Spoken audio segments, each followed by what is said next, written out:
எஜமான்களுடைய கடமைகள் என்கின்ற அந்த பிரசங்க தொடரிலே நாங்கள் எஜமான்கள்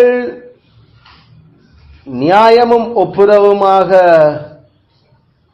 இருந்து தங்களுடைய வேலைக்காரர் மீது ஞானத்தோடு தங்களுடைய நிர்வாகத்தை அல்லது ஆட்சியை கொண்டிருக்கிறதுக்கான 3 முக்கியமான பகுதிகளை நாங்கள் பட்டியலிட்டிருந்தோம்.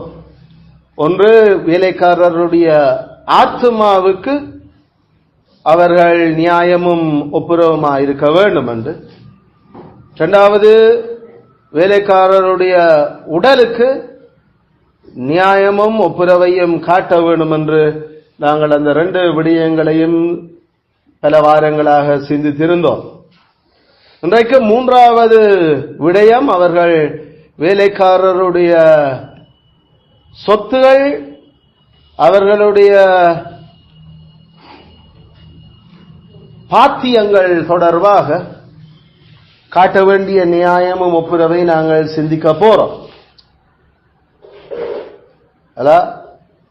அத நாங்கள் இங்கிலீஷ்ல எஸ்டேட் என்று வளமையாக அழைக்கிறது. எஸ்டேட் எஸ்டேட் என்று சொன்னா நமக்கு எஸ்டேட்ல வேலை செய்யறோம்ன்றது உடனே ஞாபகம் வேண்டாம். அது பெரும் சொத்து பாத்தியம். அதில் குறிப்பிட்ட நபர்கள் கொண்டிருக்கிற பெரிய சொத்து பத்து, அது தமிழ்ல நாம சொல்றோம். அதுக்கு பேர் எஸ்டேட்.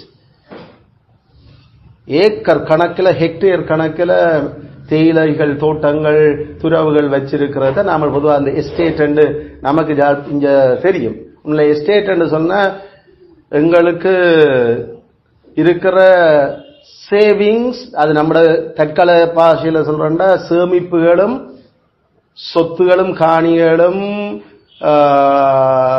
எங்களுடைய எதிர்காலத்துக்காக நாங்கள் கொண்டிருக்கக்கூடிய சகல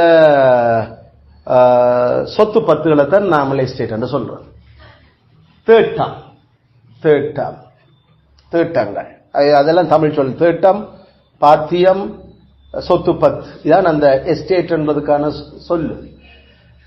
அதனால எஜமான்கள் வேலைக்காரருடைய சொத்து பத்து தொடர்பாக ஒரு ஒப்புரவை நியாயத்தை காட்ட பரிசுத்த வேதத்தில் ஆண்டவர்களை படிப்பிச்சிருக்கிறார்.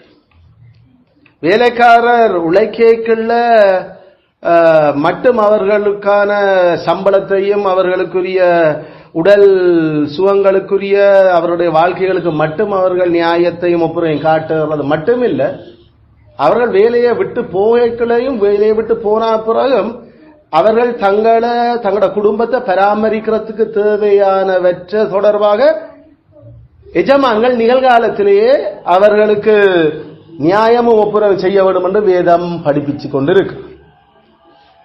அதனால அந்த அடிப்படையத்தான் எங்களுக்கு சட்டங்களினூடாக நாம கிராச்சுவிட்டி என்று சொல்லி சொல்லுற அந்த சொல்லாடல் பணிக்கொடை, அல்லது நாங்கள் இடிஎஃப் எம்ப்ளாயி ட்ரஸ்ட் ஃபண்ட் என்று சொல்லுற அந்த சொல்லு, அதெல்லாம் எஜமான் அந்த தொழிலாளியினுடைய எதிர்காலத்துக்கு குடும்பத்துக்கு அவர் பராமரிக்கத்தக்கதாக தான் நிகழ்காலத்திலே அதுக்கு ஏற்ற விதத்தில் சேமிப்புகளை ஏற்படுத்தி கொடுக்கிறார். அதுல தொழிலாளியினுடைய எந்த கன்ட்ரிபியூஷனும் இல்லை. அது பணிக்கொடையிலையும் நம்பிக்கை நிதியிலையும் எம்ப்ளாயி ட்ரஸ்ட் ஃபண்ட். அப்ப அதை நம்ம நாட்டில் அவர்கள் 3% உழைக்கிற அந்த பேசிக்ல இருந்து 3% கட்டாயம் ஒதுக்கணும் என்று சொல்லி இருக்கிறீங்க. அதே நேரம் பணிக்கோட 5 வருஷம் தொடர்ந்து வேலை செய்ய வேண்டும் என்று எங்களுக்கு தெரியும். வேதத்தில் நாங்கள் வேலைக்காரர் அவர்கள் போதிய அளவு அது 5, 10, 15, 20 வருஷம் அதுதான் இனி வேலை. அவர்கள் அந்த வேலை செய்து கேட்கல. அப்ப அது ஆட்டோமேட்டிக்கா அந்த 5 வருட மினிமமான ஒரு அமௌண்ட் அது இங்க அரசாங்கம் அதை நியமிச்சிருக்குது. ஆகையால அதுக்கு பிறகு அவர்கள் கடைசியா எடுக்கிற சம்பளத்தை கடைசி மாச சம்பளத்தை 2ஆல பிரிச்சு அதை அந்த 5 வருஷத்தால பெருக்கி அவர்கள் அந்த தொகையை கொடுக்கிறார். அப்ப அது நாம முதலாவது தரம் வேலை தொடங்கியக்குள்ள எடுத்த சம்பளமும் 5 வருஷத்துல கடைசி மாசம் எடுக்கிற சம்பளத்துக்கும் அது பெரிய ஒரு தொகை வித்தியாசப்படும். தொடக்கத்துக்கு 5 வருஷத்துக்கு பிறகு ஒரே சம்பளத்தோட வேலை செய்கிறேன் ஐயா, நாங்கள் அதுகள் எல்லாம் ஏற்கனவே நமக்கு தெரியும். சோ அந்த ஒரு நடைமுறை நாம அப்படி செய்வோம்னு சொல்லி இலங்கை அரசாங்கம் அல்லது ஆங்கில சட்டத்தில் அவர்கள் யோசிக்க இல்லை. அது வேதத்துல இருந்து வர்ற முக்கியமான சத்தியங்கள். இது ரோமன் டச் லோவில் இல்லை. இதுகள் எல்லாம் ஏண்டா ரோமருக்கும் அவளுக்கும் எப்படியாவது ஆக்களை சாக்கொண்டாவது தாங்கள் நல்லா வாழணும் என்றுதான் நிஜமான்களினுடைய நோக்கம். ஆனா கிறிஸ்துவனுடைய வெளிச்சமும் எந்த நாடுகள் எல்லாத்தையும் மாத்திச்சதோ, வேதம் எங்கெங்கெல்லாம் பிரசங்கிக்கப்பட்டு பரிசுத்தாவினர் மாத்தினாரோ நாடுகளை, அந்த நாடுகள் எல்லாம் தங்களுடைய வேலைக்காரர் வேலையை விட்டு போகைகளை அவங்களோட குடும்பம் அவர்கள் வேலையிலிருந்து போய் தங்களை அதை எஸ்டாப்ளிஷ் அதை தாங்கள் இன்னொரு வேலையில அல்லது ஒழுங்காக அது இருக்கும் வரைக்கும் அவர்கள் சொத்துகள் பத்துகளுக்கு தேவையானவற்றையும் கொடுத்திருக்க வேண்டும் என்றதை வேதம் படிப்பிக்குது. அதனால அவர்கள் அதை சட்டமாக்கினார்கள். அது இங்கிலீஷ் லோ. அந்த ETF கிராட்யூட்டி எல்லாம் இங்கிலீஷ் லோன்னு சொன்னாலே அது அடிப்படையில கிறிஸ்துவனுடைய மதம், கிறிஸ்துவ மதத்தினுடைய பாதிப்பதுகள் எல்லாம். அதனால வேதத்துல எங்களுக்கு அதை பற்றி தெளிவு திட்டமா எங்களுக்கு ஆண்டு பேசியிருக்கிறார். நமக்கு தெரியும், பொதுவாக 6 வருஷம் தொடர்ச்சியா ஒரு மனுஷன் வேலை செய்துட்டு எஜமான விட்டு போவேக்கல்ல, ஆண்டவர் சொன்னார் அவனுக்கு தேவையான அவலமும் கொடுத்தர போகணும்னு சொல்லி. இல்ல அப்ப அந்த 5 வருஷ கணக்கு பைபிள்ல 6 வருஷம் என்ற அந்த விஷயத்தில இருந்து எங்களுக்கு எடுக்கப்பட்ட ஒரு கால்குலேஷன். அங்கேயும் 6 என்றது ஆண்டவர் ஓய்வு வருஷத்தோட அதை லிங்க் பண்ணித்தான் அந்த விஷயத்தை அவர் கையாண்டவர். 7வது வருஷம் வேலை செய்யறது இல்ல, 6 வருஷம் தான் அவர்கள் வேலை செய்யணும். 7வது வருஷம் அது தானாக விளைகிறது.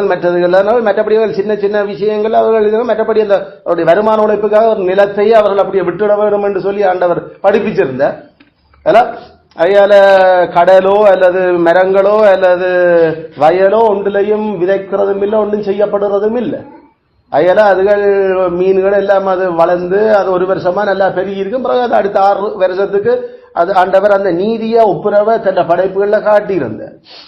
ஒவ்வொரு வேரமும் அவர் அதுக்கு ஓய்வு கொடுத்திருந்தார். அதே போல ஒவ்வொரு 6 வருஷத்துக்கு ஒருக்க அது ஓய்வு கொடுத்திருந்தார். அதே போல 7 49 வருஷத்துக்கு ஒருக்க அவர் அதை ஓய்வு கொடுத்திருந்தார். இந்த பேட்டர்ன்கள் எல்லாம் எங்களுக்கு ஆண்டவர் தந்த படைப்புகளில நியாயமும் ஒப்புரவும் காட்டப்படுறதைத்தான் அவர் அங்கு எதிர்பார்த்திருந்தார். அதனூடாக மனுஷனுக்கு அது நன்மை. அதாவது மனுஷர் வாழ்க்கை அடுத்த 6 நாள், அடுத்த 6 வருஷம், அடுத்த ஒரு 49 வருஷமா அந்த தலைமுறையில நல்லா இருப்பினும் என்னன்னு சொன்னா கர்த்தர் வளங்களை அப்படி அவர் அதை ஆசீர்வதித்து தன்னை கட்டளை கீழ்ப்படிவதாலேயே அவர் அதை பெருக பண்ணியிருப்பார். அப்ப இதை விட்டு போட்டு ஒவ்வொரு நாளும் போய் அள்ளி எந்த ஒரு ஓய்வும் கொடுக்காம திருப்பி நிலத்தை போட்டு உழுது எல்லாம் செய்கிறதனோட கடைசியில ஆண்டவற்ற கட்டளை மீறப்படும். அதனால நிலம் தண்ட பலனை கொடுக்காம போகும். போக முந்தின மாதிரி இல்ல, இப்ப கடல்ல மீனே இல்ல, முந்தின மாதிரி இப்ப இல்ல. ஐயோ நிலங்கள் எல்லாம் உங்கள் உரம் போட்டு எல்லாம் கெடுத்து போட்டாங்க. உண்மையில உரம் போட்டதில் ஒன்றும் கெடுபடே இல்லை. கெட்ட கட்டளை மீறி சனம் நடக்கிறதால தான் நிலத்தை ஆண்டவர் கெடுக்கிறார். அதனுடைய பலனை கொடுக்காம போற ஆதாம் கர்த்தருடைய கட்டளை மீறினான். ஆண்டவர் சொன்னார் நிலம் தண்ட பலனை தராது. ஆதாம் உரம் போடையில நிலத்துக்கு. அயல நிலம் பலனை கொடுக்காம போறதுக்கு அடிப்படை காரணம் மனுஷன் பாவமே ஒழிய அந்த கெமிக்கல்களும் அந்த விஷயங்களோ இல்லை. கெமிக்கல் நம்ம நிலத்திலே தான் எடுக்கிறோம். நிலத்துல கிடக்கிற கெமிக்கல் எடுத்து திருப்பி நிலத்துக்கு போடுறாலும் அதனால என்ன பாதிப்பு இருக்கு. அயல சரியான இத கடவுளையும் கடவுளுடைய சட்டத்தையும் ஒரு பக்கம் தள்ளி போட்டு மனுஷ தாங்கள் யோசிச்சு தங்களே கடவுளா இருக்கலாம் என்று யோசிக்கிற ஆட்களுடைய சிந்தனைகள்லாம் அதுக. அயல ஆண்டவர் கட்டளையிட்டு இருந்தார் 6 வருஷம் ஒரு மனுஷன் வேலை செய்து போட்டு உன்னை விட்டுட்டு போறான் என்று சொன்னார். அவனுக்கு தாராளமா கொடுத்து அனுப்பணும். தாராளமா கொடுத்து அனுப்பணும். அதில் அந்த தாராளமா கொடுத்து அனுப்புறது ஏன் தாராளமா கொடுத்து அனுப்பணும்? அவன் தானே செய்த வேலைக்கு அந்த அண்டைக்கோ அல்லது மாசமோ அந்த வேலைக்கு பலனை பெற்றுட்டான். பிரயோஜனத்துக்கு திருப்பி நான் தாராளமா கொடுத்து அனுப்பணும். ஆண்டவர் அதை எதிர்பார்த்திருந்தார். அதான் நீதி மொப்புரம். ஜாக்கோபு கேட்ட மாதிரி இந்த 20 வருஷமா 30 ஆதியாகமம் 30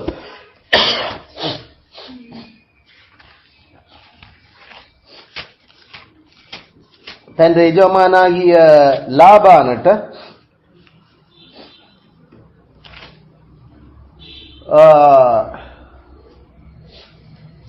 அவர் ஜோசப் 24வது வசனத்துக்கு வாசிக்கிறேன், கவனிச்சுக்கொள்ளுங்க.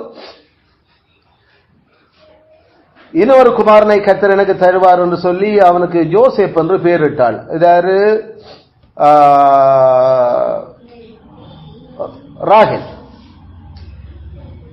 அப்ப ராகேல் ஜோசேப்பை பெற்ற பின் யாக்கோபு லாபானை நோக்கி, எங்களுக்கு தெரியும் ஜோசேப்ப ஜாக்கோபு பிறகுல அவருக்கு நல்ல வயசு ஏண்டா அவன் தன்னுடைய வயதான காலங்களில் ஜோசேப்பை பெற்றபடியால சரியான பிரியமா இருந்தான் பைபிளங்களை அங்கால பக்கம் கதைக்கிறது. அதனால அவனுக்கு பல வர்ண ஆடைகள் எல்லாம் செய்து கொடுத்து இல்ல அதுக்கு பிறகு பெஞ்சமீனையும் பெறார். ஆனா ஆல்மோஸ்ட் அவர் நல்லா உழைச்சு 40 வயசுல வெளிக்கிட்டு போனவர் இப்ப 20 வருஷம் டோட்டலா அங்க வேலை செய்கிறார். அப்ப அந்த 20 வருஷம் இப்ப 50-55 வயசுக்கு மேல வந்துட்டது. என்னடா அங்க 60 வயசுல இருந்து அவர் 20 வருஷத்துல அவர் வெளிக்கிட்டு போறாரு இப்ப லாபான்கிட்ட இருந்து. அப்ப இப்ப ஜோசேப்பை பெற்ற பிறகு அவர் ராகேல் ஜோசேப்பை பெற்ற பிறகு யாக்கோபு லாபானை நோக்கி, நான் என் ஸ்தானத்துக்கும் என் தேசத்துக்கும் போக என்னை அனுப்பிவிடும். அப்ப என்ன வேலையிலிருந்து விடுவிச்சு விடுங்க, நான் போறேன். நான் உமக்கு ஊழியம் செய்து சம்பாதித்த என் மனைவிகளையும் என் பிள்ளைகளையும் எனக்கு தேரும். நான் போவேன், நான் உம்மிடத்தில் சேவித்த சேவத்தை நீர் அறிந்திருக்கிறீர் என்றார். ஆனா லாபானுக்கு இப்படிப்பட்ட ஒரு நல்ல வேலைக்காரனை விடுறதுக்கு மனசு இல்ல. அவருக்கு முகம் சுருங்கி போச்சு. அப்படித்தானே, நல்ல வேலைக்காரர் வேலையை விட்டு நான் ரிசைன் பண்ண போறேன்னு பொஸ்மாருக்கு பிடிக்காது. அப்ப இங்கே வாங்க சொன்ன ஏன் அவன் தான் போறன் என்று கேட்டவன், ஏன் கேட்டவன் என்று சொன்ன 30வது வசனம், நான் வரும் முன்னே உமக்கு இருந்தது கொஞ்சம், நான் வந்தவின் கர்த்தர் உம்மை ஆசீர்வதித்தால் அது மிகவும் பெருகி இருக்கிறது. இனி நான் என் குடும்பத்துக்கு சம்பாத்தியம் பண்ணுவது எப்பொழுது என்றார். அப்ப இவ்வளவு வருஷமா அவர் சம்பாதிச்சதெல்லாம் சம்பளம் கிடைக்குது, சம்பளம் இல்லாம வேலை செய்யல. ஆனா தன் குடும்பத்துக்கு எதிர்காலத்துக்கு அவர் சேமிச்சு சொத்து பத்து வைக்க இல்லை. அந்த சம்பளம் 6 மாதம் இருக்குது. அவன் அண்டண்டைக்கு உழைச்சு போட்டு நாளைக்கு காசு இல்லாம இருந்த யாரும் இல்ல. அவனுக்கு போகிற ஆடுகள் விஷயங்கள் எல்லாம் அவனும் சம்பளமா பெற்றிருக்கிறான். ஆனா இவனாலும் அவருக்கு உழைத்து கொடுத்தது காணும். இனி தான் போய் இருக்கிறவங்களோட தன் எதிர்காலத்துக்கான சொத்துகள் சேகரிக்கிறதுக்கு உழைப்புகளையும் யோசிக்க அவன் முன்னுக்கு வந்தான். அதாவது இன்னும் ஒரு நிறைய சம்பளம் கிடைக்கக்கூடிய நிறைய உழைப்ப தரக்கூடிய ஒரு வேலையில போனா தான் இனி எந்த குடும்பம் நானே நெடுக உழைச்சு உங்களுக்கு தந்து கொண்டிருந்தா என்ன இது என்னுடைய இப்ப அவன் உழைப்பில தான் மனசி பிள்ளைகள் எல்லாம் சாப்பிடுறது கொள்றத அவன் பரிவாரம் அவன்கிட்ட இருக்கிறதெல்லாம் ஏற்கனவே அந்த கம்பெனியில அல்லது அந்த பஸ்ஸுக்குள்ள உழைச்சதால வந்தது. ஆனா அதுல 10வது சொத்து 10வது. அப்ப அதாவது நான் கேட்ட எந்த குடும்பத்துக்கு அப்ப நான் நீ எப்ப உழைக்கிறது? அப்ப இதுல அப்ப இவ்வளவு நாள் நீ உங்க குடும்பத்துக்கு உழைக்கிறீங்கன்னா இவ்வளவு நாளும் உமக்கு தானே உழைச்சு இவ்வளவு நாள் நான் உழைச்சதுக்கு நீர் எனக்கு சம்பளம் தந்தேன். ஆனா எந்த குடும்பத்துக்கு நீ நான் சேமிச்சு வைக்கிறதுகளுக்கு எல்லாம் எனக்கு எதிர்காலத்துக்கு அப்ப அந்த உங்களோட சம்பளம் எனக்கு பத்தா அல்ல அனுப்பிவிடு, நான் போயிட்டு வா. அப்பதான் இப்ப திருப்பி டீல் நடக்குது. அதுக்கு அவன் நான் உனக்கு என்ன தர வேணும், நான் எவ்வளவு தர வேணும் நீ எதிர்பார்க்கிறேன். அப்ப இந்த கன்ட்ராக்ட் மாற தொடங்க. நீர் எனக்கு ஒன்றும் தர வேண்டியதில்லை, நான் சொல்லுறபடி நீர் எனக்கு செய்தால் உம்முடைய மந்தையை திரும்ப மீதுக்கா. அப்ப எந்த டேர்ம்ஸ் எந்த எதிர்பார்ப்பு இது நான் சொல்ல போறேன். அத இப்படிதான். சோ இப்ப அந்த பாயிண்ட், நான் என் குடும்பத்துக்காக சம்பாத்தியம் பண்றது, நான் எந்த குடும்பத்துக்காக சம்பாத்தியம் பண்றது. அப்ப இது சாப்பாடு, வீடு, நாளாந்த செலவுகள், அவர்களுடைய ஆறுதலான வாழ்க்கையை விட மேல் மிச்சமான அந்த விஷயம் ஜாதப்படும். ஏன்னா அவ்வளவு ஏற்கனவே இருக்குது அவனுக்கு. அவன் நாளாந்த சாப்பாட்டுக்கே சிங்கி அடிக்க இல்லை, அது அவன் படிவாத்தான் வாழ்றாங்க. அப்ப அவங்களோட பிள்ளைகள் சாப்பாடு அரைகுறையா அங்க சாப்பிட்டு வாழ இல்லை, அவங்க வடிவா சாப்பாடு இருக்குது, நோய்வாய்ப்பட்டிருந்தா அதை காக்கிறதுக்கு போதுமானது எல்லாம் சரி. ஆனா எந்த குடும்பத்துக்காக இப்ப சம்பாதிக்கிறேன்னா தன் பிள்ளைகளுக்காக சொத்து சேகரித்து வைக்கிறது தான் இப்ப அவன் எதிர்பார்க்கிறான். அதான் இந்த கேள்வி. அப்ப இத நியாயமா இப்ப எஜமான் அதை செய்ய வேணும். இல்லாட்டி அவற்ற வாழ்ல விட அவன் தண்ட வாழ்ல போய் அவன் உழைச்சி தண்ட சொத்துக்களை சேகரிக்கட்டும். அப்ப இவர் இப்படி கேட்கறதுக்கு அங்க தண்ட காலில நின்று உழைக்கிறதுக்கு ஏற்ற மாதிரி ஒரு ஸ்கில் டெவலப் பண்ணப்பட்டிருக்கிறத நாங்கள் அப்ப விளங்குறோம். ஜாக்கோபு நான் இப்ப இந்த குடும்பத்தை சம்பாதிக்கிறோன்னு கேட்கல, ஜாக்கோபுக்கு தெரிஞ்சதோ இல்லை என்ன மந்த மேய்த்தல். அப்ப மந்த மேய்ப்புல அவன் இப்ப தண்ட சொந்த கால நிக்கிற அளவுக்கு வந்துட்டான் என்றுதான் இப்ப அந்த கேள்வியினுடைய உள்ளுக்கு இருக்கிற புரிஞ்சுக்கிற விஷயம். ஒரு எஜமானிட்ட டிமாண்ட் பண்ண தொடங்கல நம்மளால அவர் எங்களை போன்னு சொன்னாலும் அவன் உண்மையில இப்படி சொல்லி கேட்டு பார்த்தா சில வேளையில நமக்கு கூட்டி தருவார் என்ற யோசனையில அவன் கேட்கல. அவன் உண்மையான அவன் எந்த குடும்பத்துக்கு நான் எப்படி சேர்த்து சம்பாதிச்சு நீ வைக்கிறது. அப்ப அதுக்கு அவர் கேட்டதுக்கு தான் அவன் சொன்னான் அப்ப நாம அக்ரிமெண்ட் போடுவோம் இப்படி. இல்லாட்டி அவன் போயிருப்பான் வழிகட்டு. எந்த துணிவோட போறது? அங்க வாழ்ந்த அல்லது ஏற்கனவே தான் தன் தகப்பனோட இருக்கைகள்ல செய்த அந்த தொழிலோடைய அந்த பழகின விஷயங்கள்ல ஒரு 20 ஒரு 20-25 வருஷ எக்ஸ்பீரியன்ஸ் அவனுக்கு அந்த தொழில. அதனால அவன் தன் சொந்த கால நீ குடும்பத்துக்கு உழைக்கலாம் என்ற அந்த கான்பிடன்ட் அவன் அந்த விஷயத்துல என்ன அனுப்பி விடும். அயல நாங்கள் பஸ் மேரிட்ட கேட்கல எனக்கு சம்பளம் பத்தாதுன்றது ஒரு பக்கம். ஆனா நான் ரிசைன் பண்ண போறேன். கனவே அதை ரிசைன் பண்றத சொன்ன உடனே பஸ் என்ன வச்சிருப்பாரு ஒரு உள்குத்து நோக்கத்தோட அப்படி கேட்கறது பொதுவா நம்முடைய கோணல் மாறுபாடுமான உண்மையில ஜெனுவினால என்ன நோக்கத்துக்கு நீ வேலை மாறுற? அத ஒழுங்கா எனக்கு இந்த சம்பளம் பத்தாது, இந்த குடும்பத்துக்கு எதிர்காலத்துக்கு எனக்கு தேவைகள் சேகரிப்புக்கு இது பத்தாது, அதனால நான் போறேன். அப்படி என்ன அவர் அது எவ்வளவு எதிர்பார்க்கிறோம் என்ன செய்யலாம் என்று கேட்டது. அப்படி இல்ல ஓகே நீங்கள் அப்ப போயிட்டு வாங்கன்னு சொன்னா இல்ல சார் நான் சொல்லி பார்த்து நான் திருப்பி கையில போனேன். அந்த டிசிஷன் அதுக்கு பிறகு கெஞ்சேலாது அந்த யாக்கள்கிட்ட நம்மளால உழைக்கேது. அதான் அந்த பாயிண்ட். நம்மளால உழைக்கேலாதால இப்படி போய் கேட்கலாது. அப்ப நம்பர் 1 எஜமானுக்கு அந்த ஆள் வேலை செய்யக்கல அந்த தொழிலினுடைய நிபுணத்துவத்தை அவன் பெற்றிருக்கிறான். அப்ப எஜமான்கள் அப்ப மறுதலையா ஒரு ஆள் தனக்குள்ள வேலை செய்யக்கல அந்த வேலையில அவன் அந்த திறமைகளை மேம்படுத்தி இருக்கிறத செய்திருக்க வேண்டும் என்றதை வேதம் எதிர்பார்க்கு.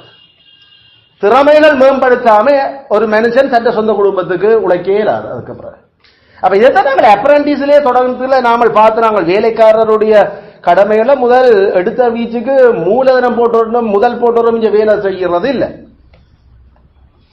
18, 19, 20 வயசு வந்துச்சுண்டா போய் ஒரு 3, 4, 5 வருஷம் வேலை பழகிறது.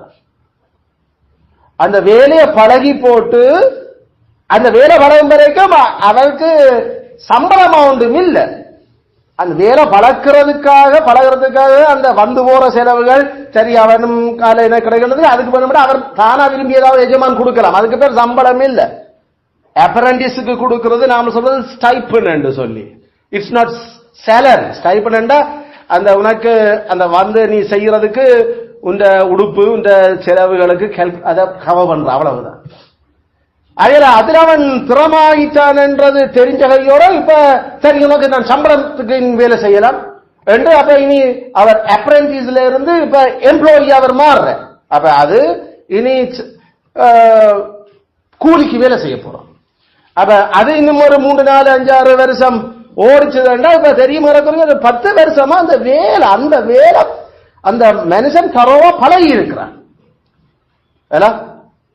அதுக்கு பிறகு எஜமான் இல்ல நீ என்னோட நிற்கலாம் என்று சொல்லி ஒரு விஷயமா இருந்தா சரி அவர் நிக்கலாம், இல்லாட்டி அவன் தான் போய் அந்த தொழிலை போட்டு தான் வேலை தொடங்குறதுக்கு ஏற்ற மாதிரி அங்க பழக்கப்பட்டு இருக்குது. இது விட்டுட்டா இனி என்ன செய்யணும், நடுவோட்ல நிக்கிற மாதிரி இல்ல. எஜமான் அவனை வளர்த்த என்ன தொழில் தெரியும், ஐயோ எனக்கு சரியா தொழில் தெரியாது, அப்ப என்னடா இந்த 10 வருஷம் செய்த நீ அங்கே கேட்கிற அளவுக்கு அது நம்ம சமுதாயத்திலையும் கடவுள் அறியாத சமுதாயத்திலும் அப்படி இருக்குது.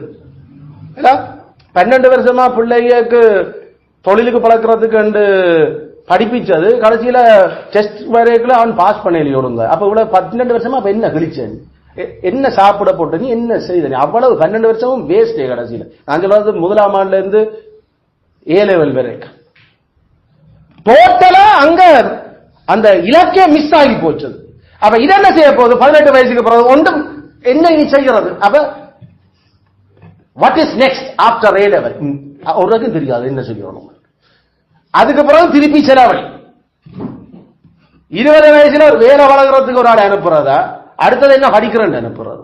அதை நம்ம சமுதாயத்துல இவ்வளவு கோணலா போய் கிடக்குது. ஒரு மனுஷன் வாழ்க்கை கடைசியில அவன் கல்யாணம் கட்டியக்களையும் சொத்து இல்ல, அவனுக்கு சொந்த கால நிக்க தெரியாது, தாய் தகப்பன் செத்தாலும் அது எங்கேயாவது இப்படியே ஒட்டி ஒட்டி ஒட்டி ஒட்டி அந்த பண்டி மேய்ச்ச 2வது குமாரன் மாதிரி அவன் போய் ஒரு குடியானவனோட ஒட்டி கொண்டான்.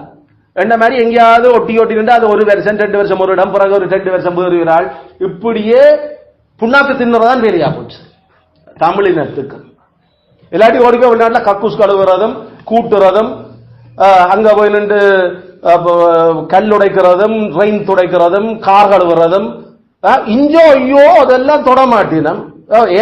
ஏன் அந்த ஒரு வேலை அது படிக்காதவன் செய்கிற வேலை. நீ 12 வருஷம் படிச்சு கிழிச்சு போட்டு போற எனக்கு அங்க போய் நின்று என்ன செய்யற, பெட்ரோல் பம்பில் பெட்ரோல் அடிக்கிற இங்க 2 பெட்ரோல் அடிக்க நீ A லெவல் படிச்சுட்டு சரி நாங்க ஜூனியர்ஸ்ல படிக்கிறோம். ஆனா பெட்ரோல் சைட்ல பார்ட் டைம் வேலை, இங்க யூனிவர்சிட்டி படிச்சுட்டு இங்க பார்ட் டைம் வேலை செய்ய பெட்ரோல் பம்பில் அதெல்லாம் செய்யல நம்ம மக்களுக்கு. அவ்வளவுக்கு அந்த எப்படி பிள்ளை வளர்த்து என்ன கடைசியில கனி எடுக்கணும்ன்றே தெரியாது, வேகம் தெரியாதபடியால சங்காரம் இல்ல. அதனால இந்த விஷயங்களை இப்ப நாம கையாள நான் எப்ப எந்த குடும்பத்துக்காக சம்பாதிக்கிறது இதான் அந்த கேள்வி. அப்ப இது சொத்து பத்திரோட விஷயம் வேறு. நாளாந்தம் மீனும் தருவன் கறியும் தருவன் சம்பளம் தாரன்ன்றது இது சொத்து சேர்க்கிற அளவுக்கு பார்த்தால் இது ஏதோ இன்றையான் சாப்பாடு பிறகு தச்சுல நாளைக்கு ஒரு தொழில் நாளைக்கு போயாட்டி அதை எப்படி மேனேஜ் பண்றேன் 2 நாளைக்கு 3 நாளைக்கு காணும் அவ்வளவுதான். சொத்து என்ற பிள்ளைகளுக்கு சேர்க்கிறதுக்கு சேவிங்ஸ் எல்லாம் பெற்றது என்னட்ட. அப்ப அதுக்கு யாக்கோபு கேட்ட மாதிரி அந்த தொழில் நல்லா தெரிஞ்சிருக்க வேணும். அப்படிப்பட்ட ஒரு எஜமானே சொல்ற நான் என்ன செய்யணும் எதிர்பார்க்கிறேன், உனக்கு எவ்வளவு நாங்கள் தரட்டும் நாங்கள் என்று கேட்கிற அளவுக்கு நம்மளோட ஸ்கில் டெவலப் ஆயிருந்தா கட்டாயம் கேட்கிறாங்க தானே அப்படித்தான் கேட்டாங்க எங்கள்கிட்ட அப்படித்தான் கேட்டாங்க என்ன செய்யணும் என்று. அப்ப அத நாங்கள் அந்த டிமாண்ட் பண்ணி அந்த டாக்டர் மேர் மாதிரி இந்த டீச்சர் மேர் மாதிரி ஸ்ட்ரைக் பண்ணி சம்பளத்தை கூட்டு கேட்கறது இல்ல.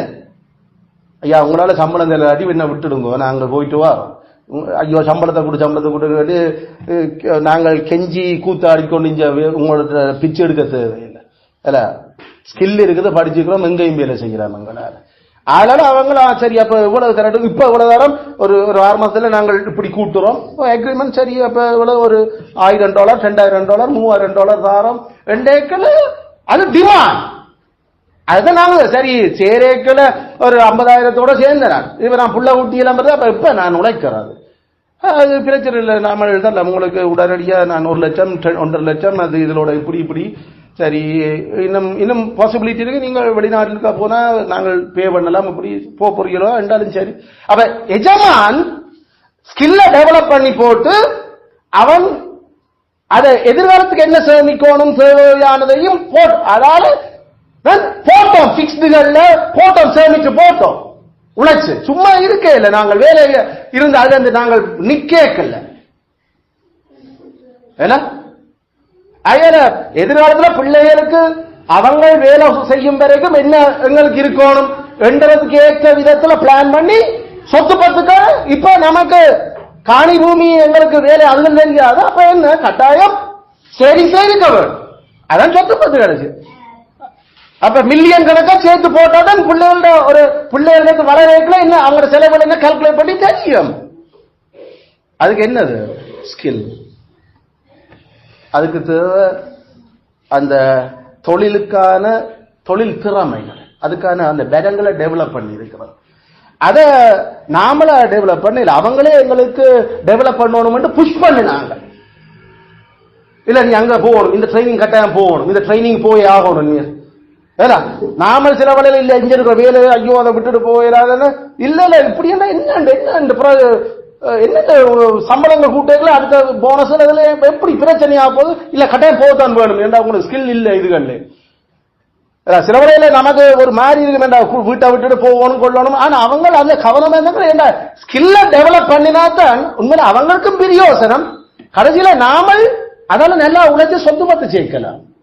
அப்ப இந்த மாதிரியான அந்த விஷயங்களை தான் வேதமங்களுக்கு எதிர்பார்க்குது. சொத்து பத்து சேர்க்கிறதுக்கு அது உழைச்சு சேர்க்கணும். அது தகப்பனங்களுக்கு கொடுத்து வச்சுட்டு போறத வச்சு நாம அடுத்த 2 தலைமுறை 3 தலைமுறைக்கு வாழலாம், வேலை இல்லாம வாழலாம்னு நினைச்சிடக்கூடாது. அதான் ஏற்கனவே படிச்சிட்டோம், தகப்பன் மேல அதை கொடுத்துட்டு போனா அதை மெயின்டைன் பண்ணி அதை இன்னும் செட்டி பார்க்கறதுக்கு பிள்ளைக்கு மூளை இருக்கும். ஒரு தாளந்து கொடுத்துட்டு போன ஒரு ராத்தல் கொடுத்துட்டு போனத 10 ராத்தல் ஆக்குறதுக்கு மூளை இருக்கணும், அல்லது 5 ராத்தல் ஆக்குறதுக்கு மூளை இருக்கணும்.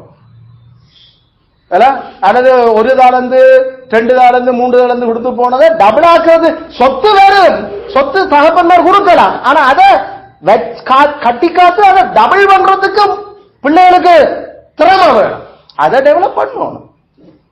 இல்ல சொத்து இருக்கா சும்மா காலுக்கு மேல காலை போட்டு கொண்டு வந்து சாப்பிடாது, இதை நம்மளாக்கள் கடவுள் அறியாத ஊத்தவாளித்தன சோம்பறியல்.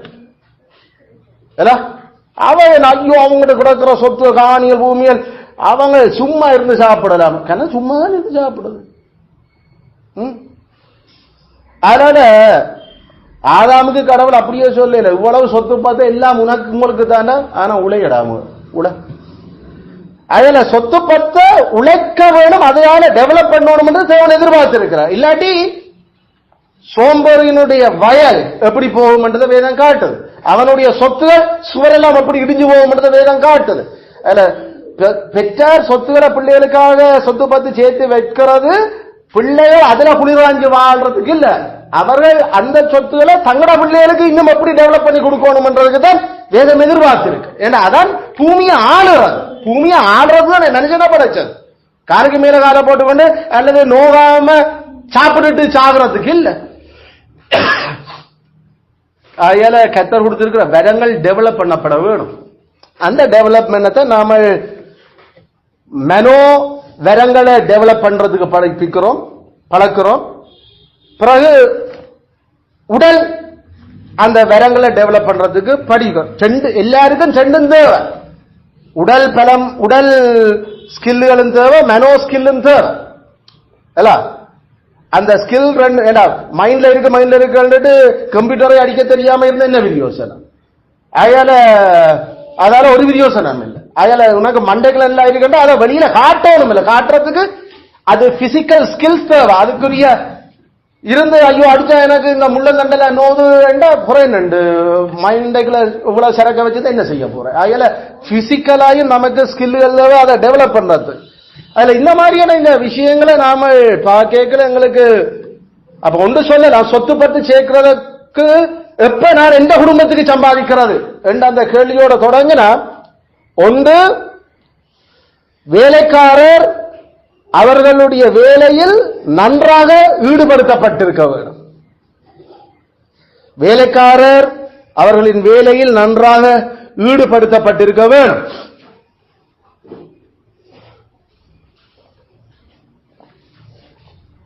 லூக்கா 19:13, நீதிமொழி 31:15.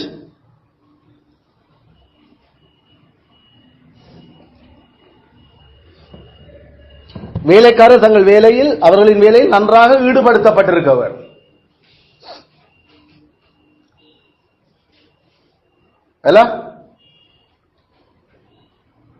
அப்ப இத செய்யாட்டி என்ன, நன்றாக ஈடுபடுத்தாட்டி என்னடா அவங்க ஸ்கில்ல டெவலப் பண்றது, என்னடா இந்த வரங்களை தட்டி எழுப்புறது. அதன் நாங்கள் பிள்ளைகளுக்கு ஐயா அன்றைய காலமா இருந்து என்னடாப்பா படிச்ச நீ, அப்ப பள்ளிக்கூடம் போயிட்டு வந்த அப்புறம் அப்ப படிச்சது என்ன என்றா நன்றாக அந்த வேலையில ஈடுபடுத்தப்பட்டாங்களான் என்கிற கேள்வி. பிள்ளைகளுடைய வேலை என்ன? படிப்பு. அந்த வேலையில நன்றாக ஈடுபடுத்தப்பட்டிருக்காங்களா? அப்ப பள்ளிக்கூடத்தை என்னடா 3 வாரம் சும்மா இருந்த அவன், நீ பள்ளிக்கூடம் போகுது நாளைக்கு சும்மா கேட்டா நான் சொல்றேன் என்ன, இங்க வீட்டை ஒழுங்கா படிக்காத. எத்தனை வாரம் நாங்கள் அப்படி செய்கிறோம் வேண்டாம். அங்க போய் சும்மா வேஸ்ட் பண்றதை விட வீட்டை இருந்து படிக்கணும். அப்ப என்ன பிள்ளைய அவருடைய வேலையில ஆக்கியூபைடு, வெல் ஆக்கியூபைடு, நன்றாக ஈடுபடுத்தப்பட்டிருக்க வேண்டும்.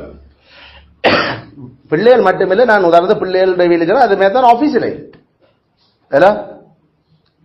காலம் எழுப்பினது சரி வழியா. ஐயா இப்ப மத்தியானத்துக்கு எத்தனை என்ன பாடம் இந்த படிச்சு முடிச்சிருக்க, எத்தனை முடிச்சிருக்கிற, என்ன அலகுகள் முடிஞ்சிருக்குது, ரெண்டா அது செய்தான் இது செய்தான், என்ன இது இவ்வளவுக்கு இவ்வளவு செய்திருக்க பத்தாது. நீ காலமா சாப்பிட்ட சாப்பாட்டுக்கு வேலையே செய்யலே இன்னும் நீ. இப்படித்தான் நாங்கள் கதைக்கிறோம். ஏண்டா வேலை செய்யறவன் தான் சாப்பிடணும், வேலை செய்யாதவனுக்கு சாப்பாடு இல்லை. சரி, நீ வேலை செய்யறதுக்கு முன்னாடி உனக்கு சாப்பாடு தந்தன, ஆனா நீ சாப்பிட்டு போட்டு செய்த வேலையினுடைய அளவை பார்த்தா உனக்கு மத்தியானம் நீ சாப்பாடு தேவையில்லை. போய் இருந்து பேச அப்படி உனக்கு மத்தியானம் சில சந்தர்ப்பத்தில் நாங்கள் இதை சாப்பாடு கொடுக்காதேன்றே சொல்லி இருக்கிறோம். ஏன்னா வேலை செய்யாதவனுக்கு என்ன தின்னுறாது, என்ன வேலை எவ்வளவு வேலை செய்திருக்கிறேன் காட்டு இந்த ஹொப்பிய என்ன எழுதியிருக்கிறேன், என்ன படிச்சிருக்கேன், என்ன மண்டைக்குள்ள கொண்டு அவர்கள் கேட்கிறேன். உண்மையில எஜமான்களாக பெற்றார் பிள்ளைகள் தங்களோட வேலையில நன்றாக ஈடுபடுத்தப்பட்டிருக்கிறோம் செக் பண்ணி கொண்டிருக்கணும். என்ற ஸ்கில் டெவலப் ஆகும், ஸ்கில் டெவலப் ஆகும். எழுத இல்ல நான் படிச்சேன், நான் அப்ப என்ன படிச்சேன், இந்த வாசிச்சேன், வாசிச்சா எல்லாம் ஏறிட்டுதோ, அப்ப கொண்டு வா 2 கேள்வி கேட்டு 3ஆம் கேள்வியில தடக்குனா சாத்தாம வர என்ன செய்யணும். இதான் நல்ல படிச்ச நீ இவ்வளவு நேரம். சரி, நீ கேட்டு நெருங்க அடிக்கிறத விட்டு சரி நீ படிக்கிறத எழுது. முதல் நீ எழுது, பார்த்து பார்த்து அதை கேள்வியாக்கி விடையும் எழுதி வச்சிரு. எனக்கு நான் வந்து பார்ப்பேன், அட்லீஸ்ட் அது எங்களுக்கு ஒரு திருப்தியா இருக்கும். சரி, அவன் ஏதோ படிச்சு எழுதியிருக்கான் அதுல. அது எஜமான்களினுடைய திறமை வேலைக்காரர் நன்றாக வேலையில ஈடுபடுத்துறது. அப்படி ஈடுபடுத்துறது அவங்களுக்கு டெவலப் பண்ண தெரியும், எப்படி கேள்வி எடுக்கிறது, எப்படி அந்த பகுதியை வாசிச்சு அந்த சொல்லுகளை எடுத்து எப்படி நாம விளங்கிக் கொள்ளணும். அது விளங்கல, அப்ப இது விளங்கல, அப்ப இந்த இது என்ன இது சில வேலையில நமக்கே ஒரு பெரிய சினிமா நம்ம வேலையில நாம ஈடுபட்டிருக்கிறவன் குழப்பறாங்கல்ல. ஆனா சரி என்ன செய்யறது, அவங்கள்ட்ட உண்மையில இல்ல டேய் இந்த மற்ற புத்தகத்தை எடுத்துப்பார், ஸ்கூல் காப்பி எடுத்துப்பார், அது ரெண்டையும் பார்த்து போட்டு அதுலயும் இல்லையா என்கிட்ட வந்து ஏன் அவர்கள் தங்கட நாட்டுல டெவலப் பண்ணணும் இந்த விஷயங்களை. சும்மா வாழைப்பழத்தை தோல் உரிச்சு நடுக்க தீக்கிற மாதிரி கொடுக்கணும் பிள்ளைக்கு ஏறாது. அது 2ஆம் ஆண்டு 3ஆம் ஆண்டுலேருந்தே தொடங்குறோம் நாங்கள். ஸ்கூல் காப்பி எடு, ஜவஹரோட புத்தகத்தோடு அந்த புத்தகத்தை எடுத்து வை, அதுல அந்த பகுதியை எத்தனையாம் பாடத்தில் பிரச்சனை இது, அதை வாசி அதுக்கு பிறகு சத்தத்தை காணல என்னடா சரியா அதுல இருக்குது. ஈஸியா கேட்டு கேட்டு எழுதுறதுக்கு தான் இங்க ரெடி இல்ல. இது ஸ்கில் 1ஆம் ஆண்டு டெவலப் பண்ணுறோம். அதில் வேலைக்கு போகல அந்த ஸ்கில் ஒருக்கா சொன்னா தெரியும் என்னென்ன இதெல்லாம் எடுத்து வச்சு பார்த்து செய்யணும் என்று சொல்லி வேலைகள் அது புத்தகம் இல்ல, அது அதுக்கு பிறகு டூல்ஸ், அதை என்னென்ன யூஸ் பண்ணணும் அல்ல. பேசிக்கா நாம பெற்றாரே எழுதி கொடுத்து பெற்றாரே அதை பூத்தி தீத்தி விட்டோம்னா கடைசியில சாகம் வரைக்கும் தீத்த வேண்டியதா. சாகம் வரை ஏண்டா அவங்களுக்கு ஸ்கில் டெவலப் ஆகல, அது ஒரு பைத்தியத்தனா. அதில் வேலைக்காரன் அவருடைய வேலையில நன்றாக நாங்கள் ஈடுபடுத்த வேணும். ஈடுபடுத்தி இருக்கிறதனூடாகத்தான் எஜமான்கள் ஒப்புரவு நீதியை காட்டுறாங்க. அவங்க தங்களோட சொந்த குடும்பத்துக்காக உழைக்கிறதுக்கு சொத்து சேர்க்கறதுக்கு ரெடி பண்ணி கொண்டிருக்கிறாங்க. இரண்டாவது விஷயம்,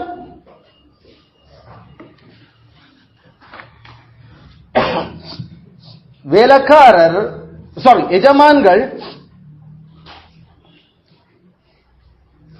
எஜமான்கள்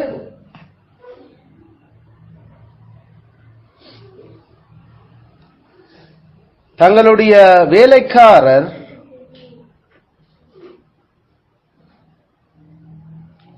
வேலையில்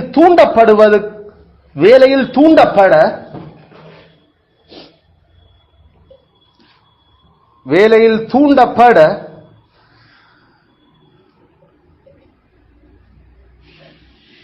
எஜமான்கள் அவர்களின் வேலைக்காரர் வேலையில் தூண்டப்பட தட்டி எழுப்ப வேண்டும்.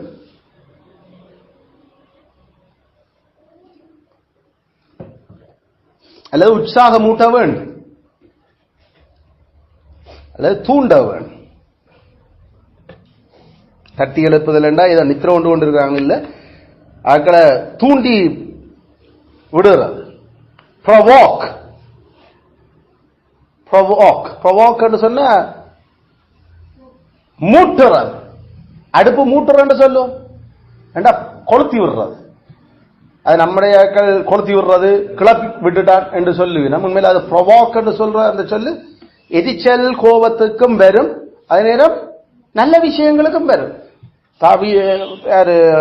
பவுல் அப்போஸ்தலன் தீமோத்தேயுக்குள்ள மூப்பர்கள் மேல் வச்ச அந்த கை வைக்கல உனக்கு இருந்த வரங்களை அனல் மூட்டி எழுப்பி விடு.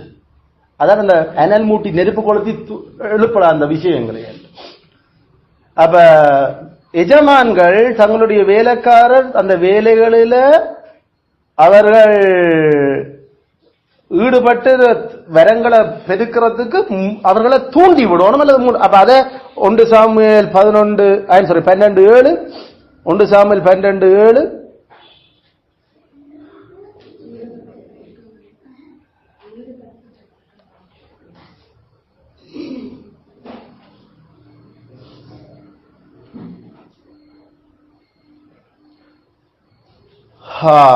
அது எங்களுக்கு தெரியும். அந்த சவுல்லான் அந்த விஷயத்தை கேட்க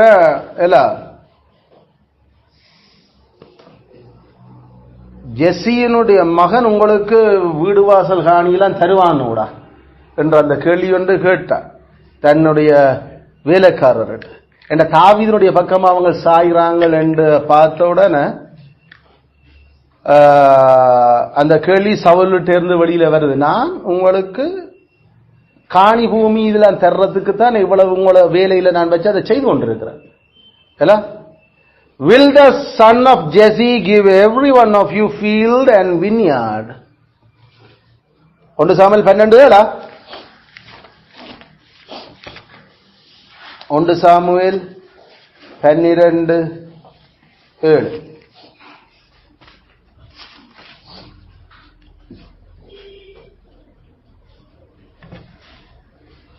இல்லையா? ஐம் சாரி 22 இல்ல. எஸ்.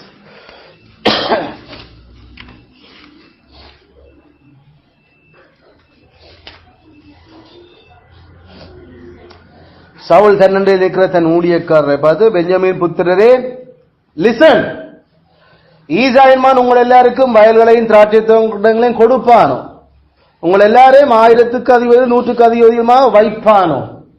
இவ என்ன செய்யறான்? தூண்டுறான், மூட்டுறான். அவங்களோட வேலையில தனக்கு விசுவாசமா இருந்து அந்த வேலைகள்ல அவங்க இருக்கிறதுக்கு அவங்களுக்கு வயலும் திராட்சை தோட்டமும் ப்ரமோஷன்களுக்கும் தூண்டுறான். நீங்கள் எல்லாரும் எனக்கு விரோதமா கட்டுப்பாடு பண்றீங்களாப்பா. உண்மையில அங்க ஒரு கட்டுப்பாடு பண்ண இல்லை. இவன்ல குடிச்சத பே அப்படி இவனை அப்படியே ஏதோ மயக்கி கொண்டிருக்கு. இவனை கொல்றதுக்கு பிளான் பண்றான்.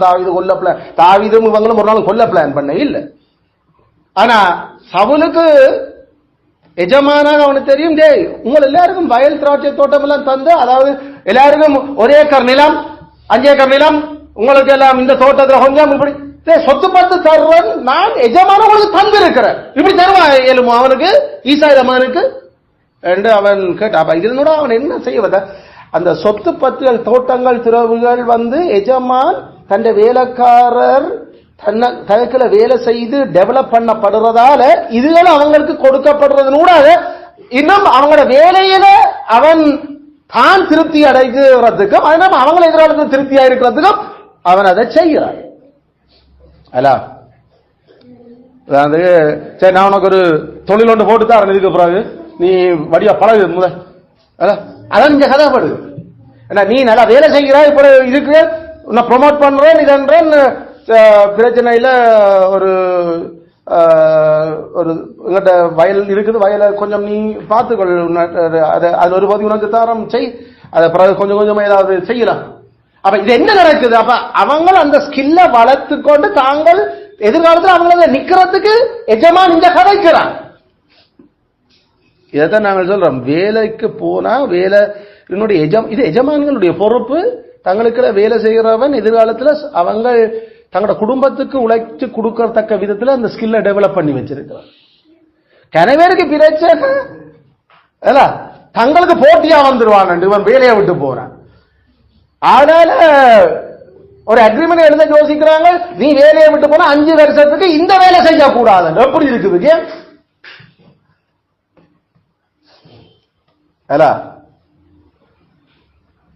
அப்ப சில வேளையில அவங்க பயம் தங்களுக்கு போட்டியா வந்துருவோம் என்ற பயத்துல கனவேர் அப்படி நீங்கள் இந்த வேலை செய்யக்கூட ஒரு 5 வருஷத்துக்கு. சில வேளையில நமக்கு அந்த யோசனையில நமக்கு அழைப்புகள் வேற மாதிரி இருக்குது, வேற ஸ்கில்கள் இருக்குதுன்றா நாம சரி பரவாயில்ல போ உங்க ஏதா பயப்படுறீங்கன்னு சைன் பண்ண. ஆனா இதுதான் வேலை, இதுதான் இந்த ஸ்கில் தான் தெரியுமெண்டா என்னட்டு நான் அதுக்கு உடன்படுறது? அப்படி எல்லாம் உடன்பட இயலாது. நாங்கள் வேலைக்கு சேரல நீ சொன்னியோ வேலை இருந்து விட்டா அப்புறம் 5 வருஷத்துக்கு நீ இந்த வேலை செய்யக்கூடாது ஃப்ரெண்ட், என்னத்துக்கு ஒத்துக்கொண்டியோ அதோட இது. அதை விட்டு போட்டு இங்க நீ என்ன கட்டுப்படுத்தல நான் வேலை இருந்து விட்டுட்டு போறோன்னு நீ இந்த வேலை செய்யக்கூடாது அதை சொல்றது நீ யாரு? இல்ல நான் அக்ரி பண்ணி அப்படி சேர்ந்துட்டா வேற கதை. அப்ப see you in the court. அப்ப கோர்ட்ல வா. அது நாங்கள் போய் ஒன்னும் கோர்ட்ல போட போறது இல்லை, அவங்கதான் கோர்ட்ல கொண்டு போய் போட போறோம். ஆனா கர்த்தர் நீதியானவர், அவர் நியாயமானவர், அவருக்கு தெரியும் இது தன்னை வெளிப்படுத்துவதில்லை. இது நாங்கள் போட்டிக்கான ஒரு யோசனையாக இல்லாட்டியும் நாங்கள் எங்களோட சொந்த குடும்பத்துக்கு எப்ப நாங்கள் அப்ப சேமிச்சு உனக்கே உழைச்சு தந்து கொண்டிருந்தா நீ எனக்கு அதுல பிச்சு தருவேன். இதே இது எந்த மூளைய நான் சொந்த கல்ல நின்று நான் செய்த அவ்வளவும் எனக்கு எந்த குடும்பத்துக்கு தானே. அதனால அது கோர்ட்ஸ்லயும் பார்ப்போம் என்று சொல்லி அது எந்த நாடா இருந்தாலும் நாங்கள் கோர்ட்ஸ்ல சந்திச்சும் வந்துட்டும் வேலை செய்யறது கடவுள் வச்சிருக்கிறார். அதுல அந்த நியாயம் ஒப்புரவு அங்க இருக்குது. கர்த்தர் ஏற்ற பக்கம் என்ன நாங்கள் லாபம் கட்ட மாதிரி அப்ப உனக்கு என்ன செய்யணும் என்று நீ கேட்டிருந்தா எனக்கு இந்த நான் உழைச்சி தர்றதுல 50% எனக்கு தரும் ஓமண்டா வேலை செய்யும். அப்படியும் வேலை செய்துட்டு அப்புறம் லாபம் ஜாக்கோப் என்ன போனான் வீட்டை விட்டு களவாத்தான் ஓடி போனான். ஏடா ஒரு நாளும் இந்த பொருளாசக்காரருக்கு நல்லா வேலை செய்கிறவன விடுறதுக்கு விருப்பம் இல்ல, விட்டா அவனை ஒண்டாண்டியாக்கி குட்டிச்சோராக்கி அனுப்புறவன் அவட யோசனை. அதால கத்த சொன்னா படிக்கிட்டு போறாங்கன்னு கேட்டா சொல்லணும் நீ ஏற்கனவே சொல்லி பார்த்து அக்ரிமெண்ட் கட்டாச்சு. பிறகு இவன் அதுக்குள்ளேயும் மாத்திரான் சம்பளத்தை திருப்பி இந்த அநியாயக்காரனுடைய போ பேசாம கத்தரை சொன்னா படிக்கிட்டு போகணும். அதுல கவனிச்சுக்கணுங்க, என்னண்டு நான் சொல்லாம போறேன். ஏற்கனவே துன்மார்க்கனுக்கு சொல்லியாச்சு நான் போறேன், அப்பையும் விடையில பிறகும் இப்படி செய்து எல்லாட்ட மூஞ்சியும் வேற மாதிரி இருக்குது. இப்படி கிடக்கு என்ன இது இப்படி நடக்கும்? இது என்ன முந்தின மாதிரி இல்ல ஒரு தண்டை உங்க அப்பண்ட மூஞ்சியே நேற்ற மாதிரி முந்தின மூஞ்சி மாதிரி இல்ல உங்க சகோதரங்கள் எல்லாம் நான் தான் கள்ளனண்ட மாதிரி யோசிக்கிறேன். இது என்னத்துக்கு இப்படி கிடந்து நாளைக்குள்ள வேணும் பேசாம வலிக்கிடுவோம் எல்லாரும். ஓகே நீங்கள் எல்லாரும் ரெடி போவோம் வா. கத்தர் சொன்னார் போன்னு சொல்லி. ஏன்னா அங்க ஒரு ஒப்புரவு நியாயமும் இருக்க வேணும் எல்லாம் அங்க வேலை செய்கிறதா. அதே போலதான் வேலையிலிருந்து நாம கேட்கல எங்களை அவர்கள் கட்டுப்படுத்த இயலாது. நீங்கள் இந்த வேலை செய்ய இயலாது. ஸ்கில் டெவலப் பண்ணிருக்கிறோம் அதுல தானே அதை விட்டு போட்டு நான் என்ன செய்கிறது வேலை இந்த வேலை செய்யலும் என்ன. அதனால கத்தர் நம்முடன் இருப்பார் அந்த விஷயத்துல. அது அப்படி ஒரு கவனமா இருக்கணும். அந்த அக்ரிமெண்ட் சைன் பண்ணி அப்படிப்பட்ட க்ளோஸ்கள் அவங்க போட்டு இருக்கிறாங்க பார்க்கணும். ஏன்னா ஓமண்டு தெரியாதனமா சைன் பண்ணிட்டு பிறகு அதை கேளாது உடன்படிக்கை உடைச்சிட்டோம் நாம. அதனால அதுல எல்லாம் கவனமா நாம இருக்கணும். சோ இந்த பாயிண்ட் இங்க இதுதான். வேலைக்காரர் அவர்கள் தங்களோட குடும்பத்துக்கு சொத்து பத்துகள் சேர்க்கிறதுக்காக அந்த ஊக்கம் கொடுக்கிறதுல எஜமான்கள் அவர்களை தூண்டவர்கள் அந்த ஊக்கத்தை நல்லா கொடுக்கணும். அதுக்கு 1 சாமுவேல் 22:7 1 சாமுவேல் 22:7 இன்னும் ஒரு விதம் நாங்கள் எஜமான்களாக அவங்களோட சொத்து பத்தை சேர்க்கிறதுக்கு உதவி செய்யக்கூடிய நாம் உதவியில அதை செய்யற வைக்கிற முறை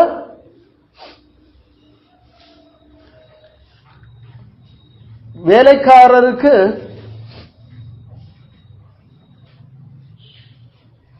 நியாயமான கூலி கொடுத்த வேலைக்காரருக்கு நியாயமான கூலி கொடுத்த வேலைக்காரருக்கு நியாயமான கூலி கொடுத்த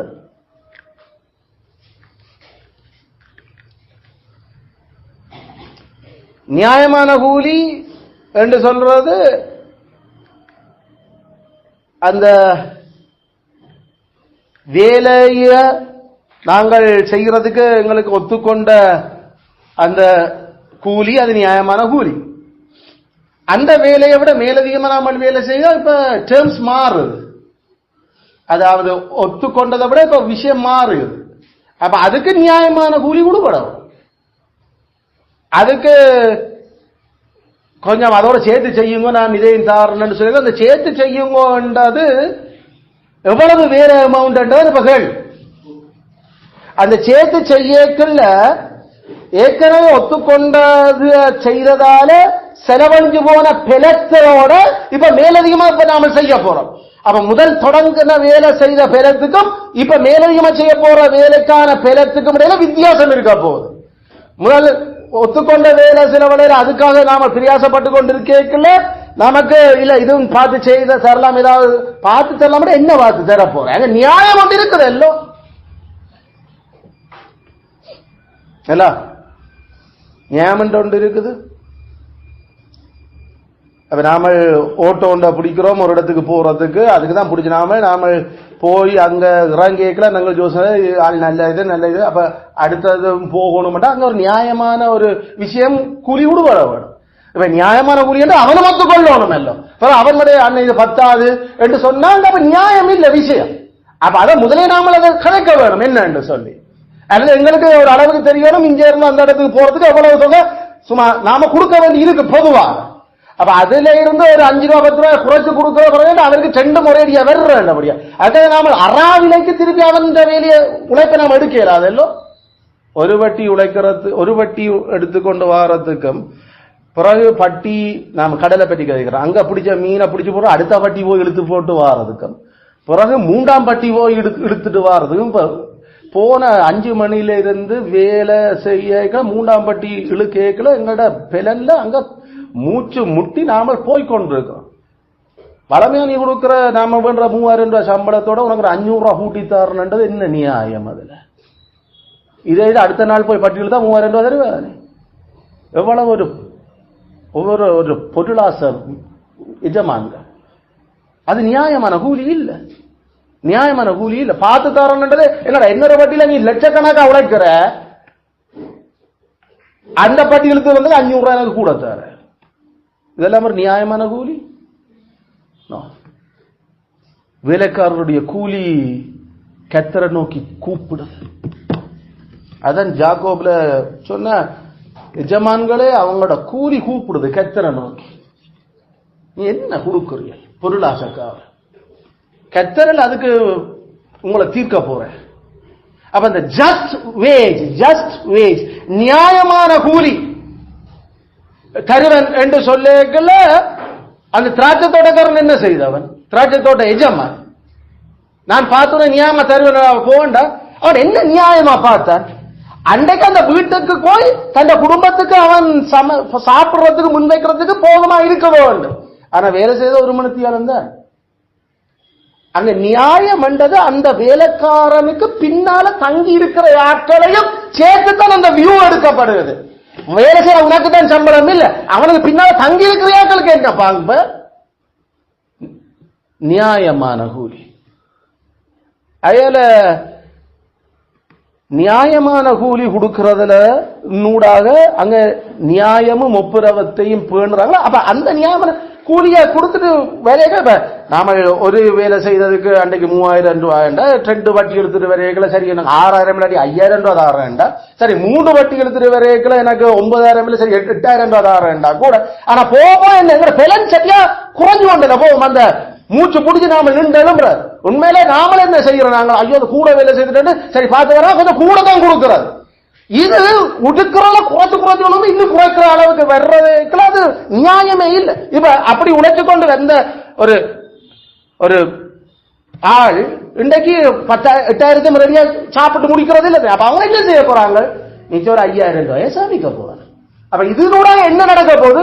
அவன் சொந்த குடும்பத்துக்கு தேட்டம் சேர்றதுக்கு அது இந்த நியாயமான கூலி உதவுது.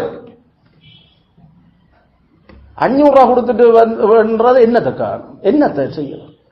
அல்லது எல்லாம் முளைச்சிட்டு வந்து கடையில வந்த பிறகு ஒரு பனிசும் ஒரு தேத்தனையும் வேண்டி கொடுக்கறது நியாயமான கூலியோ? எவ்வளவு ஒரு உலகத்து மனுஷர்லயே இல்லாத சில விஷயங்கள், அதுவும் சபையாக்கள் என்று சொல்றையாக்கள். அதான் ஜாக்கோபேதா சேர்ச்சுக்காரர்கள் என்னடா கூலி கொடுக்குறீங்க? நீங்க எஜமான்களோட உங்களுக்கு கடவுள ஜாக்கோபு எத்தனை அமைதியா ஜாக்கோபா 4 ஜாக்கோபு 4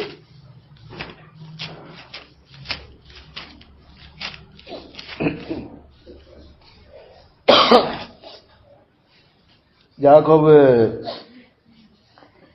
5 அல்ல, ஜாக்கோபு 5 முதலாம் வசனம், ஐஸ்வர்யவான்களை கேளுங்கள், உங்கள் மேல் வரும் நிர்பந்தங்கள் நிமித்தம் அலறி அழுங்கள். சேச்சாக்களுக்கு எழுதுறாரா?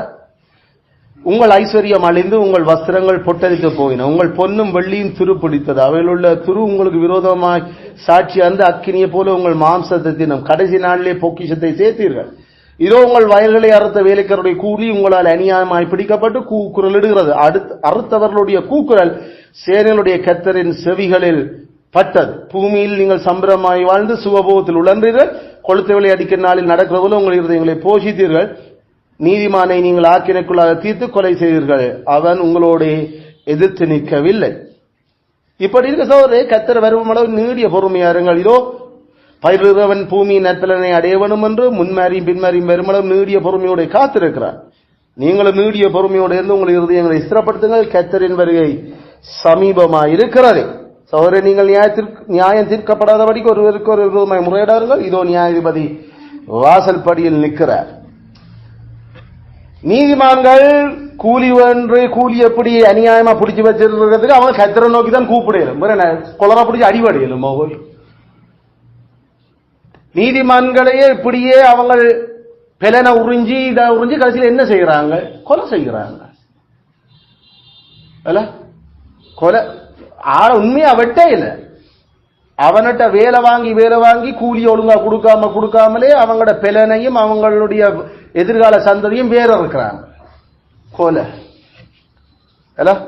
அகல இப்படிப்பட்ட இந்த செயல்பாடுகள் நாம வேதமங்களுக்கு எதிர்பார்க்கிறது. இது ஒப்புரவு நியாயமும் இல்லை. நியாயமான கூலி என்று நாம சொல்லுறது அந்த கூலி பொருத்தமான காலத்தில் கொடுபட வேண்டியதை உள்ளடக்கி இருக்குது. அந்த கூலி பொருத்தமான காலத்தில் கொடுபடுறதையும் நியாயமான கூலி உள்ளடக்கி இருக்கு.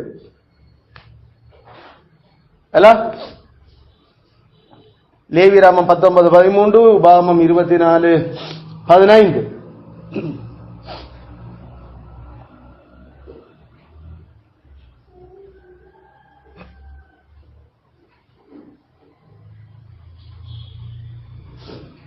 அயல அவனுக்கு பின்னால அவனை சார்ந்திருக்கிறார்களுடைய நன்மைகளை மட்டும் நியாயமான கூலி உள்ளடக்கி இருக்கையில, அந்த நியாயமான கூலி என்றது அது கொடுக்கப்பட வேண்டிய பருவகாலத்தையும் அது கொண்டிருக்கு.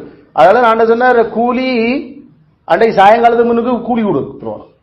அதனோட அந்த கூலி கொடுக்க சில நீங்க இழுத்து வச்சுக்கொண்டு கனாலுக்கு பிறகு கொடுக்கலாம்ல, அதுக்கு பேர் நியாயமான கூலி இல்லை. அதனால அந்த கூலி பொருத்தமான காலத்தில் அவங்களுக்கு கொடுபட்டு இருக்க வேணும்.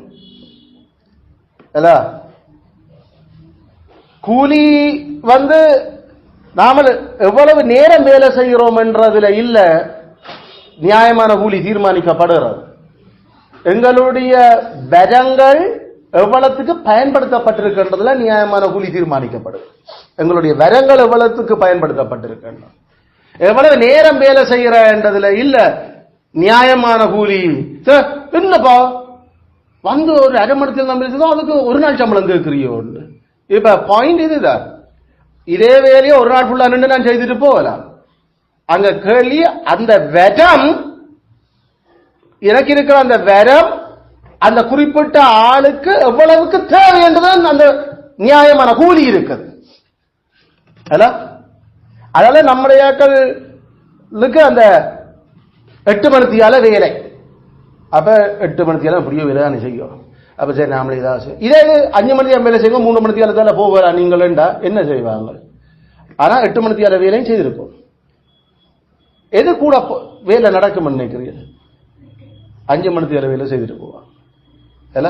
ஏண்டா ஸ்கில் தான் அந்த விஷயமே தவிர எவ்வளவு நேரம் வேலை செய்கிறோம் என்றது இல்ல விஷயம். மெயினா ஒரு நியாயமான கூலிக்கு எங்கட ஸ்கில் எவ்வளவு, ஸ்கில்லே பயன்படுத்தாம கதிரையை சூடாக்கி கொண்டு பேசாம இருக்கலாம். நாம உண்மையில வேலை நடக்க இல்ல, வேலை அடங்கினதாங்க.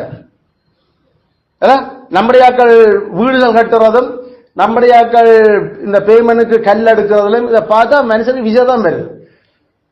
இதெல்லாம் ஒரு வேலி ஒன்று சாத்தி போட்டு பச்சை மட்டை போல அப்படி அனுப்பி ஆரஞ்சு எடுக்கிறது எல்லாம் இதே குட்டையில உருண மட்டைகள். ஒன்றும் காலமா வந்துட்டோம் 9 மணி போயில 5 மணி என்ன மிஞ்சி மிஞ்சி போனா நீங்க ஒரு நாள் கூலியா தர போற, அதுவும் ஒரு டிமாண்ட். சரி, அந்த வேலைக்குள்ள 1 மணித்தியாலம் சாப்பாட்டுட்டே அரை மணித்தியாலம் காலமா பிளேண்டி பின்னேரம் அரை மணித்தியாலம் பிளேண்டி அந்த மிச்ச வேலை நேரத்திலே இடையில போனுகள்.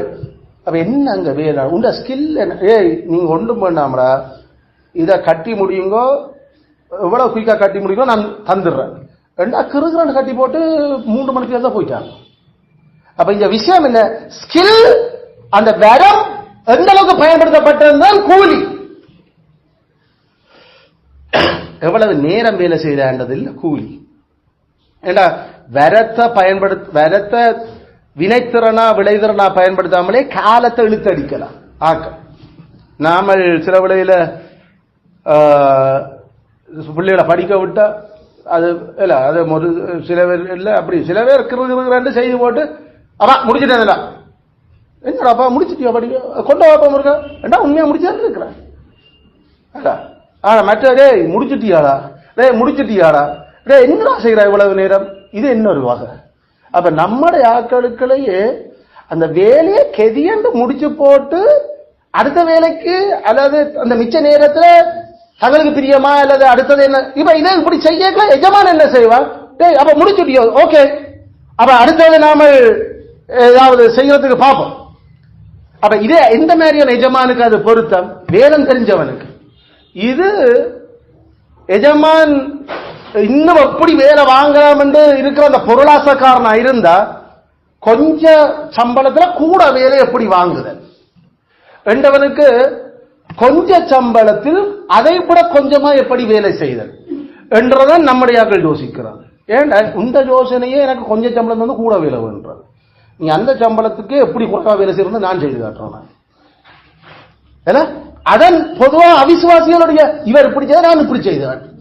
ஏன்னா உண்மையில அங்க நியாயம் இல்லை, ஒப்புரவும் இல்லை. உனக்கு அப்படி யாராவது செய்த நீ ஏற்றுக்கொள்ளியோ எஜமானா? இல்லை, அப்ப அதே போல அவனும் அப்ப அந்த வேலைக்கான சம்பளம் எவ்வளவு நேரம் வேலை செய்யறதுல இல்ல, அங்க பயன்படுத்தப்பட்ட வெரத்துல தான் இருக்குது, எவ்வளவு வெரம் பயன்படுத்தப்படுது. அதனாலதான் அந்த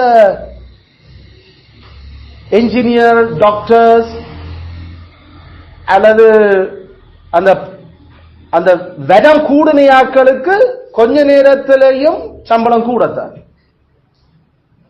வெரம் குறைவாக பயன்படுத்துற ஆக்களுக்கு எவ்வளவு கூட நேரம் செய்தாலும் சம்பளம் குறையத்தான். ஏன்? வெரம் குறையாங்க. அப்ப அந்த ஸ்கில் டெவலப் பண்ணி ஸ்கில்ல எவ்வளவு கூட பயன்படுத்துறோம் என்றெல்லாம் இருக்குது.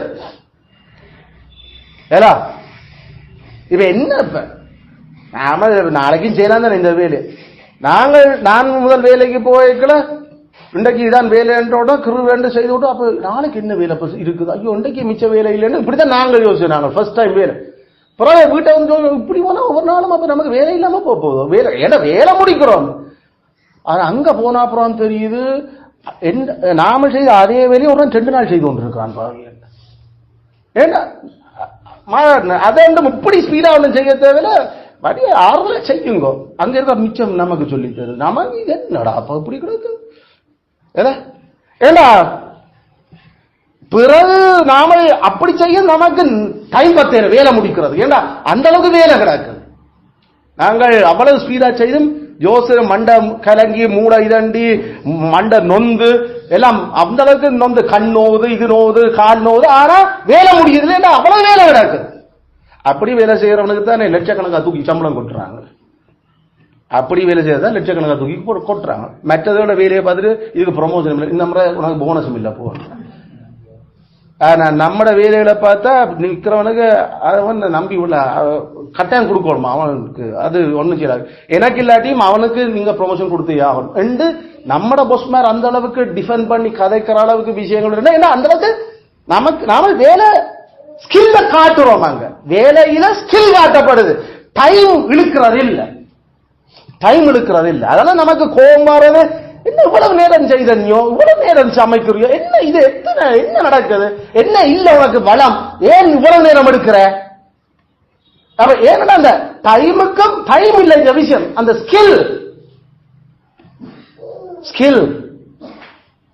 கூட்டாண்டு சொன்னா வச்சு 20 நிமிஷம் கூட்டுறது. இந்த ஒரு துண்டையா கிருகிரண்டு கட்டி போட்டு எல்லாம் கட்டிட்டு ஒரு 10 நிமிஷத்துல வாரத. அப்ப அங்க தெரியுதுல அந்த ஸ்கில், அதை பயன்படுத்தப்பட இதே இது. ஐயா நாம இப்ப வலிக்கிறோம்டா ஃபுட்பால் கட்ட, ஓ சொல்லிட்டு திரும்ப வலிக்கிட்டு நிக்கிறான். டேய் என்னடா இது? சரி அப்ப கொஞ்ச நேரம் பாருங்க, ஆக்களை காணல அதோட இருக்கிறான். ஆனா இதே ஐயா இருக்கா அத ஒரு கதிரி எடுத்து வைண்டா போயிட்டு வந்தாலும் கதிரி எடுத்து வச்சு கொண்டு இருக்கிறான். அப்ப என்ன நடக்குது இங்க? அந்த ஸ்கில் காட்டப்பட இல்ல, நேரம் எடுபடுகிறதே தவிர அந்த வெடம் காட்டப்பட இல்லை. ரெண்டா மாங்கு மாங்கு மாங்கட்டு ஒன்று பேசுறது இல்லாட்டி வெளுக்கிறது, இப்படியா வேலை செய்யறது? அதுல நியாயமான சம்பளம் என்றது எவ்வளவு நேரம் வேலை செய்யறதுக்கு இல்ல, இந்த வெரம் எவ்வளவு பயன்படுத்தப்பட்டிருக்கின்றது, வெரம் எவ்வளவு பயன்படுத்தப்பட்டிருக்கு. அப்ப அது பயன்படுத்தப்படுற படையக்கல அது கொஞ்ச நேரத்திலே கூட பயன்படுத்தப்பட்ட கூட சம்பளம் தான்.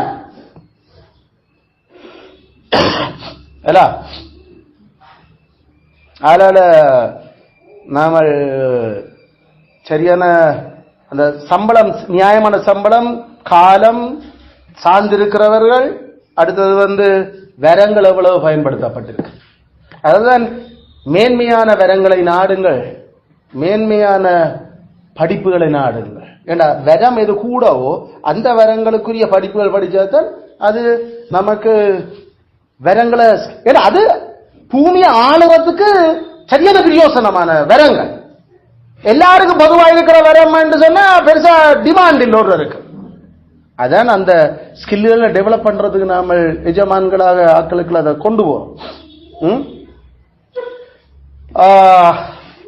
இதுக்கு எதிரான உபாமம் இப்ப 5 நாள்ல வாசிச்ச மாதிரி, அல்லது உபாமம் 24:15 நாம வாசிக்கிற மாதிரி அந்த கூலிய பிடிச்சு வச்சிருக்கிறது, அதுகள் எல்லாம் இதுக்கு எதிரான பாவம். அப்படி செய்யக்கல எஜமான்களுக்கு அது பாவம், எஜமான்களுக்கு அது பாவம்.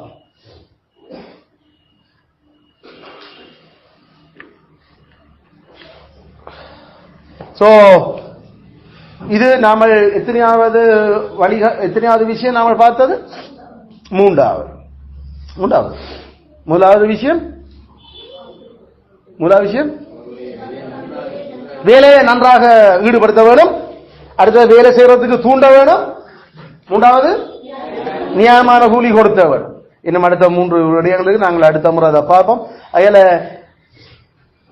எந்த குடும்பத்துக்காக எப்ப நான் உழைக்கிறது என்ற அந்த கேள்வி, எந்த குடும்பத்துக்கு சொத்து பத்துகள் சேர்க்கிறது, அதுக்கு எஜமான்கள் நியாயமும் ஒப்புரவுமா தங்களுடைய வேலைக்காரரோட ஈடுபடுறதை பற்றி வேதம் இதை கதைச்சு கொண்டிருக்கு. அதுல 3 விதத்துல எப்படி அந்த நியாயமாயும் ஒப்புரவாய் நடக்கலாம்ன்றது நாம பார்க்கிறோம். கிறிஸ்துவனுடைய ஞானத்தை அடுத்த முறை நாங்கள் இதை கவனிப்போம், தொடருவோம். கெத்தராமே தொடர்ந்த மங்கள் எல்லாருக்கும்